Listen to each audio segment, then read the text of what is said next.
Obviously, AI, the biggest topic, Yes, correct? the only topic.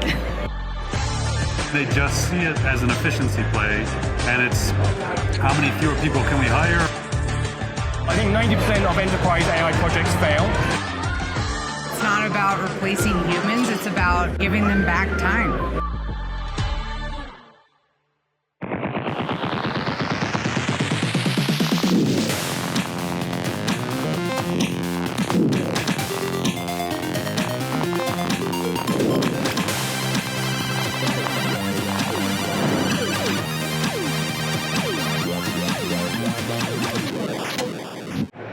Okay, that was Acquia Engage Denver 2026. What's your take? So wow, okay. So it's been a while since I've been to a Drupal event, I will say. But we've been to a lot of other events lately, both of us. Roger, some of us together, some of them different events. The energy is amazing here though, I will say. We're with Anna, a partnership manager for Acquia. Anna, how many Acquia Engages have you been to? This is my first one. Okay, and what was your impression of the event? Amazing. The production value was an A+. Dries, thank you so much. How many years have y'all been doing the Engage? Ooh, it's a good question. I think we've been doing it for like maybe over 10 years, I would say. There used to be like one big Engage a year with like, I don't know, almost 1,000 people, and now we've changed the model to smaller Engages, but we do like 4 or 5 a year. And so this one is like 350 people or so. So it's a little bit of a traveling roadshow. Jamie, thanks for taking a minute to speak with us. Thank you. Because when everything's changing, there's so much noise about AI. There's so much people pretending to be experts. There's so many places you can put your money in and they would fail. I think 90% of enterprise AI projects fail. So what I really wanted to do at the early days is be close to the centers of true innovation and learning. I want to be with the people that are actually making stuff happen. And so the AI initiative helped that. But also Acquia, again, one of the founding members, they've done so much. And they've brought together a lot of people. And you'll see all the places here, AI everywhere. All right, so we're here at Acquia event with Paul Roetzer of Search AI, Marketing AI Institute, AI. You gave a great keynote today. What was your take on the Acquia Engage event overall? This is my 4th time, I think, doing it. I think I've done Engage 3 times in the States, and then I did London last year. Okay. So I love it. It's an awesome group. Great questions, challenging questions. I've fielded thousands of questions on AI. Those are a couple of more challenging ones I've gotten on stage. Okay. So yeah, smart group. I always enjoy being with them. And AI was not just like in some talks, it wasn't even in the majority of talks, it was literally in every single talk. I don't think there was a talk that didn't have AI. No, I think you're nailing it. Like it's just part of the ether now, right? AI is just, it's what we're using, it's how we're doing stuff. And so it was involved in all the discussions. You talked several times here at this conference about the whole migration using AI and the AI initiative. Yes. Can you give me what is the AI initiative? Let's talk about that first. So the AI initiative is an official thing. It sits under the DA, although also separate, where all of the agencies and business owners who really care about making Drupal and AI a real thing have come together, and we've pooled our resources, we've pooled money, developers, and we have a shared vision and goal to do this in a way that is like truly open, sovereign, that the whole community can benefit from. What should people be taking as proactive measurements as they're starting to use AI and incorporate it into their operations and into their client work? What are just some key things that people need to keep in mind? Have the experts in the room. So, again, as a non-coder myself, I can go into Lovable and build something in 10 minutes, but I don't know how to take it into production and govern it once it's out there and make sure it remains secure. So what I always say is, like, whether you're starting with your generative AI policies to like actually building apps to put out into the world and building agents to access your information, you need the people in the room who understand how to do this safely and responsibly. What is the most exciting thing that you want agencies to come to you asking about? Definitely how they can use AI and how they can make their workflows better and easier. It's not about replacing humans, it's about honestly giving them back time. Actually, right now while I'm here, I have my laptop running in my room, and my agents are very busy, coding all kinds of stuff. So I'll go check in with them in a few hours, but they should have made a lot of progress. I think what was really interesting for me was the business aspect of this event was front and center. There was no like super digging into technical details. It was really about application and practicality and how to affect the bottom line and just get things done. I don't know, what's your take on that? Yes, there was definitely, there was a lot of business talk. I mean, as a matter of fact, I don't think I ever heard anyone talking, even like getting to like detailed little granular, like, oh, I'm having this little problem with whatever. It was more of a high level, how do we bring in this adoption? How do we sell this adoption to our clients? But nothing was a, do we need to? Everything was, we've resigned ourselves. We know this is what we're doing. Yeah. So what is our plan to move forward? How are we doing this? Yeah, how are we doing it? How are they doing it? How can we do it? As far as your agency partners go, what are you trying to communicate and deliver to them during this event?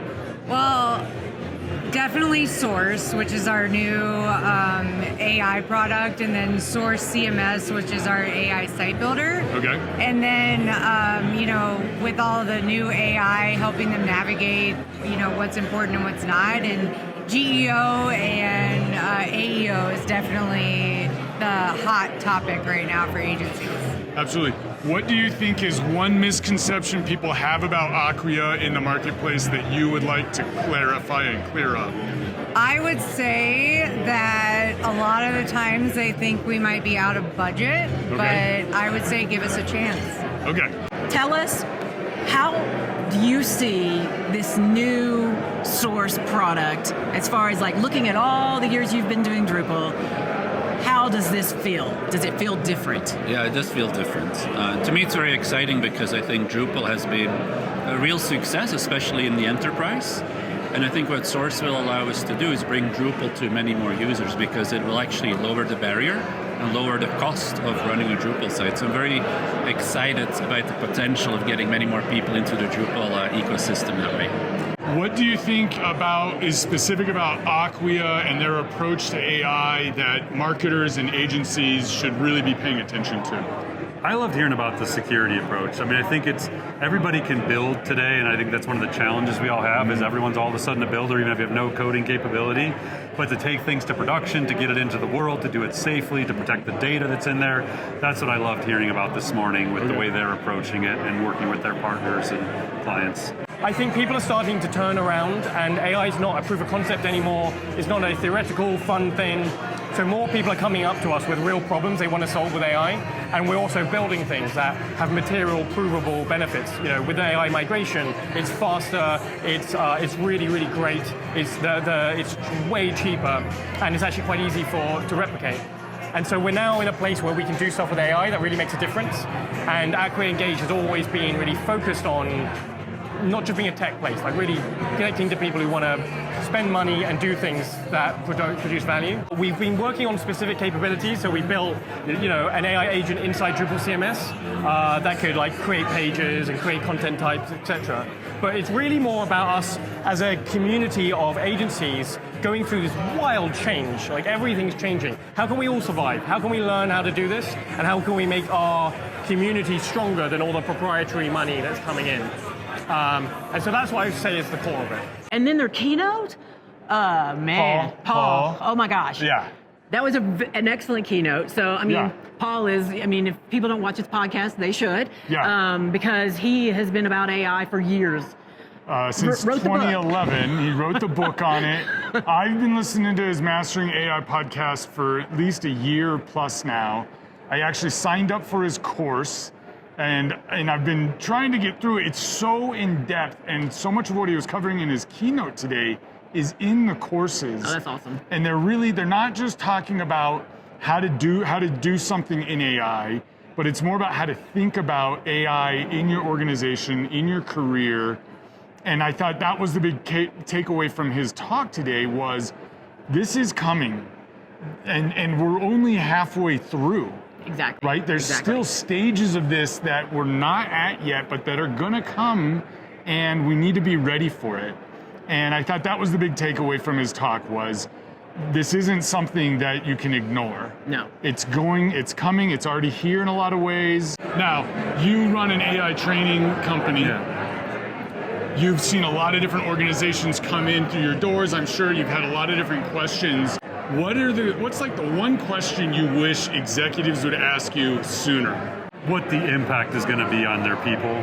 Like, I think that there's just this assumption from a lot of the C-suite who don't deeply understand what AI is and what it's capable of and where it's going, and they just see it as an efficiency play, and it's how many fewer people can we hire, or how many fewer people are we going to need to achieve our financial goals, and they don't think about it from a human-centered perspective of what's the impact on our customers and our partners and our employees, and then proactively plan. So because they don't understand it properly, they're not asking the most important questions, and that's what I wish they were focusing on. What's one question that I should ask you right now? Oh man, I don't know.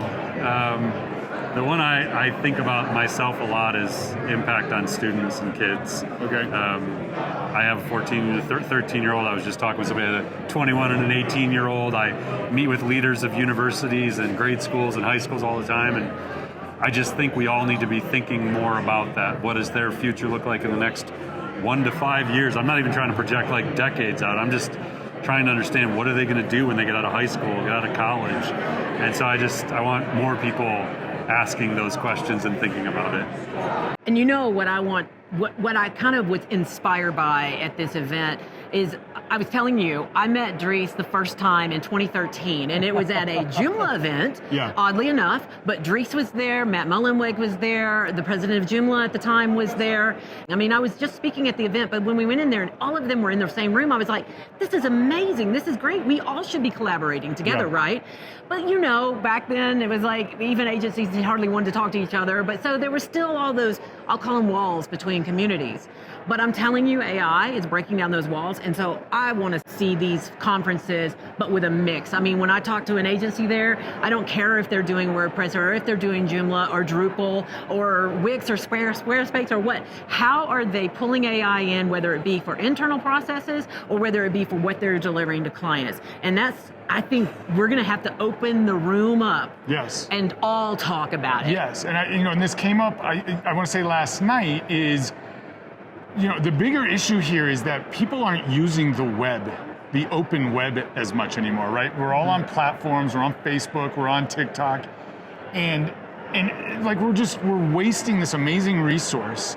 And so, whatever way it works for you to make a website, use that. If it's Squarespace, no judgment, but then make a website and you're at least getting your information out there.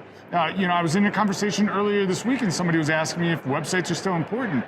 Where do you think all the training data for the AIs come from?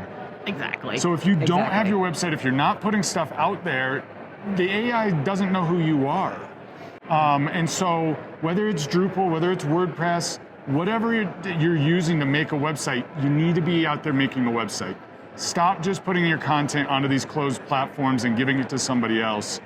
Own this stuff. The other thing that I felt was a through line between, so we were just at PressConf a few weeks ago and now at this one, the big through line, marketing, and where are we going with marketing? Yes. Because everyone seems to be saying, we've got to put more money into our marketing, we've got to put more in there. Acquia's and everyone, doubling. Yeah, exactly. Double. That sounds nice. Yeah, right. And you're having to think of so much more in marketing right now. And so it's, again, I do say though, and I'm the eternal optimist, right?